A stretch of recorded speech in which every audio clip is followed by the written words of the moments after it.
Umuryango wa Sadeke watangaje ko abasirikare bane bawo bari mu bo wohereje kurwanya umutwe wa M23 biciwe muri Repubulika Iharanira Demokarasi ya Kongo nyuma yuko iki kigo cya gisirikare barimo kirashwemo igisasu gikomeye cyane. Sadeke yemeje ko aya makuru biciye mu itangazo rigenewe abanyamakuru yasohoye kuri uyu wa mbere tariki ya 8 Mata 2024. Muri iryo tangazo uyu muryango wavuze ko babajwe no gutangaza ko abasirikare batatu bapfuye, abandi batatu barakomereka, bose bo muri Repubulika Yunze Ubumwe ya Tanzania. Wunzemo ko umusirikare wa kane ari umunyafurika y'Epfo wapfiriye mu bitaro by'Igoma aho yarimo akurikiranwa n'abaganga. Sadeke mu itangazo ryayo yavuze ko irihanganisha imiryango y'abasirikare bapfuye ndetse n'ibihugu bya Tanzania na Afurika y'Epfo kubw'igihombo gikomeye cyo gutakaza abasirikare babyo, ndetse nifuriza batatu bakomeretse gukira vuba. Nibizwi niba M23 ariyo yarashe igisasu kishe bari abasirikare, gusa bapfuye mu gihe hari amakuru avuga ko uyu mutwe wongeye kugera mu marembo y'umujyi wa Sake wo muri teritwari ya Masisi.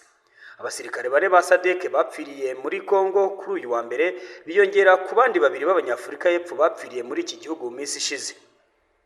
Aya makuru rero dukesha bamwe mu bavugizi ba M23 agaragaza ko nyuma yo kumva ko umunyamabanga uhoraho wa Colonel Nanga afatiwe mu gihugu cya Tanzania, ubu ngubu M23 iri gukubita agatoki kandi ivuga ko igiye kwihorera ku gihugu cya Tanzania. Urwego rw'iperereza rwa Tanzania rwo rwafashe Eric Nkuba wari umunyamabanga uhoraho wa Colonel Nanga, maze ruhita rukora ikosa rikomeye cyane nk'aho bakemuye iki kibazo mu buryo bwa politike, bahita bamwohereza muri Repubulika Iharanira Demokarasi ya Kongo. Byari mu kwezi kwa mbere. Amezi hafi ane yose yarashize uyu Eric Nkuba arimo atotezwa, atorutirwa ku buryo bukomeye cyane, ndetse amabanga ya M23 ndetse na AFC yayashyize hanze, avuga ababatera inkunga, avuga abo bakorana, avuga buri kimwe cyose.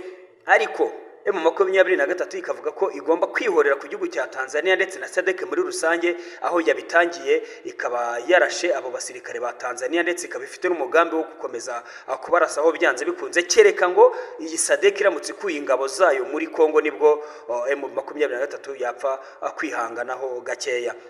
Reka rero tubabwire ko kugeza ubu ngubu M23 yamaze kotsa igitutu ingabo za Kongo ndetse n'iza MONUSCO, kugeza ubwo MONUSCO yo yamaze kumanika amaboko mu mujyi wa Sake, ikaba iri kuhakura ingabo za harindaga zose uko zakabaye, zikaba ziri guhindurirwa ibirindiro. Amakuru kandi dukesha aba hafi bo muri M23 bari ku murongo w'urugamba nuko ubu ngubu igikurikiye ari ugufata umujyi wa Sake nyirizina bagakomereza mu mujyi wa Goma.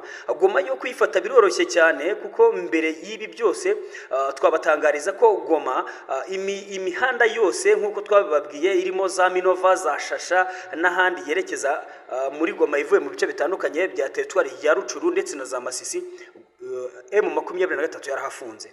Ikimara kuhafunga abaturage kugeza ubu ngubu nuko nk'ikiro cy'inyama muri rusange ubu kimaze kugera ku 11,000 muri Kongo by'amanyarwanda. Ikiro cy'inyama kimwe kimaze kugera ku 11,000 by'amafaranga y'u Rwanda. N'ibindi biribwa byose bigenda bihenda cyane, harimo nk'inyanya. Urabona ko inyanya zihingwa muri za Rucuru na za Masisi n'ibindi bice bitandukanye. Imihanda izizana yarafunzwe, ubu nta nyanya wabona mu mujyi wa Goma, kuko inyanya zituruka nyine muri ibyo byaro bihingwa. Goma ntibahinga, ni abanyamujyi, ni nk'uko bavuga ngo ni Kigali, kuko Goma burya ni umujyi wa kabiri muri Kongo, unakize, unakunzwe, ufite ibikorwa remezo byose, kugeza ubwo ifite n'ikibuga cy'indege gikomeye, ari nacyo gikoreshwa mu kwambutsa amabuye y'agaciro ava i Goma ajya mu bindi bice bitandukanye by'igihugu cyangwa se no mu mahanga muri rusange. Kuba rero uyu mujyi warashyizwe mu kato cyangwa se muri lockdown, byatumye ingabo za Kongo zishyiramo imbaraga nyinshi cyane ngo barebe ko bafungura ayo mayira, ariko ingabo za M23 zibabera ibamba, ahubwo aho uko bateye bakabigiza inyuma, ubigisiga rero no gufata umujyi wa Sake no gufata Goma. Ubundi hasigaye Kongo muri rusange na Tshisekedi, Chirombo bakajya ku meza y'ibiganiro, ubundi M23 ikavuga rikijyana, ikavuga ikitekereza, ikavuga igishaka, nubwo yagiye bigaragaza mu bihe bitandukanye Kongo ntibyumve, Tshisekedi ntabyumve, ahubwo bagahitamo inzira y'intambara. M23 yaberetse ko atari agafu kivugwa rimwe. Rero weho icyo usabwa nta kindi ni ukuguma ukurikiye amakuru ku Ijisho Ryawe TV hamwe na Ntirenganya Charles. Tuzakomeza tubane igihe cyose. Kora subscribe, kora like, comment n'ibindi bitandukanye, ubundi ukane no kukazogera kugira ngo uko dushyizeho inkuru uzajye ubikurikirana uko byakaba ibiganiro byacu bitandukanye. Ngira ngo mu kanya gato nari maze kubibabwira ko MONUSCO yasabye ingabo zayo kuva mu bice byegereye ibiniziro byayo mu 23, niko bimeze koko, ntabwo wibeshye kumva ijisho ryawe TV. Ubuyobozi bw'ingabo ziri mu butumwa bw'amahoro bw'umuryango w'abibumbye muri Repubulika Iharanira Demokarasi ya Kongo MONUSCO bwazasabye kuva mu bice byegereye ibiniziro by'umutwe witwaje intwaro wa M23, nk'uko ibiro ntaramakuru AFP by'abafaransa byabitangaje ku itariki 8 Mata 2024 ku munsi w'ejo hashize. Izi ngabo zahawe ibwiriza ryo kuva mu mujyi wa Sake mu gihe ubushobozi bwa M23 bukomeje kwiyongera mu bikoresho no mu mubare w'abarwanyi. MONUSCO yamenyesheje abasirikare bayo ko abarwanyi ba M23 bagaragaye muri pariki y'ibirunga y'igihugu ya Virunga, kandi bigaragara ko bashaka gufunga umuhanda wa Goma Sake. Hashingiye kuri ribwiriza riteguza ko umutekano wo muri Sake ushobora kuzamba kurushaho, tariki 4 Mata 2024 ingabo z'Abahinde zavuye muri uyu mujyi zerekeza Goma, kandi nyuma yo kuhava ngo M23 imaze gushinga ibirindiro bitatu by'ubwirinzi muri aka gace bukomeye cyane. Ubu buyobozi bwagaragaje ko umutekano w'ingabo za MONUSCO uri mu bibazo, butanga urundi rugero rw'igitero imitwe yitwaje intwaro ishyigikiwe na leta ya Kongo yayigabyeho mu nkengero za Sake tariki ya 6 Mata. Kuva mu mpera za 2023 ingabo za MONUSCO zifatanya n'iza RDC muri operation Springbok yo kurinda umujyi wa Sake na Goma kugira ngo idafatwa na M23. Izi ngabo ziri mu butumwa bw'amahoro zoherejwe muri Sake ubwo M23 yari maze gufata imisozi ikikije uyu mujyi muri Gashyantare 2024. Kugira ngo rero zibuze kuwufata, icyo gihe yari yaramaze gufunga imihanda yose keretse ugigoma. Aho M23 yinjiriye mu ihuriro ry'imitwe yitwaje intwaro n'iya politike AFC yagaragaje ko ifite intego yo gufata ibice bitandukanye bya Kongo birimo Goma na Sake, kandi ko izakomeza Kinshasa igakuraho ubutegetsi bwa Felix Antoine Tshisekedi Chilombo. Iri huriro rero AFC riyobowe na Colonel Nanga akungirizwa na Bertrand Bisimwa aho zayoboye ARC ariyo ifite igisirikare cyo mu 23. ARC rero yaje kwiyunga na AFC bihurira ku gisirikare cyabyo cya M23 gifite imbaraga zikomeye cyane, gifite abarwanyi batojwe, gifite abakomando, gifite les infanterie b'abasirikare barwanira ku butaka, gifite abarwanira mu kirere Air Force bakomeye cyane ku buryo guhanura indege no umuntu utakumanukira mu mitaka.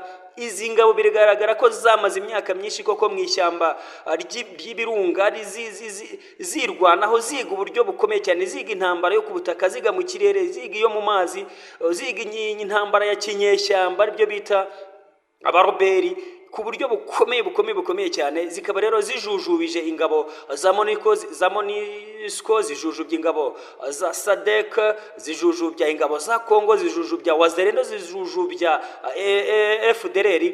Ubu ngubu rero igisigaye nkeka ko Tshisekedi uko yabigenza kose, nubwo yazana abasirikare b'Abarusiya cyangwa se Abashinwa kazana aho baba baturutse hose, izi ngabo zayo mu 23 kubera ko zivuga ko ziri kurwanira uburenganzira bwazo, zirwanira uburenganzira bwo kuba bitwa Abanyarwanda, zirwanira uburenganzira bwo kuba bitwa Abatutsi b'Abanyamurenge bakomoka mu Rwanda. Ubwo burenganzira rero zirwanira nibwo butuma zongera kugira imbaraga zikomeye cyane kugira ngo zibashe gukuraho ubutegetsi bwa Chilombo cyangwa se yemere baganire bitume barushaho kugira uburenganzira bwabo. Ukora subscribe kuri ijisho ryawe TV, hamwe ukore like ndetse una commentingeho uvuga uti mu byukuri amakuru meza watugezaho nayangaya, uko muzajya mumbwira ibyo nzajya mbakorera niko nanjye nzajya mbishyira mu bikorwa. Ngende ntirenganya Charles, iyi ni ijisho ryawe TV, dukomeze kubana.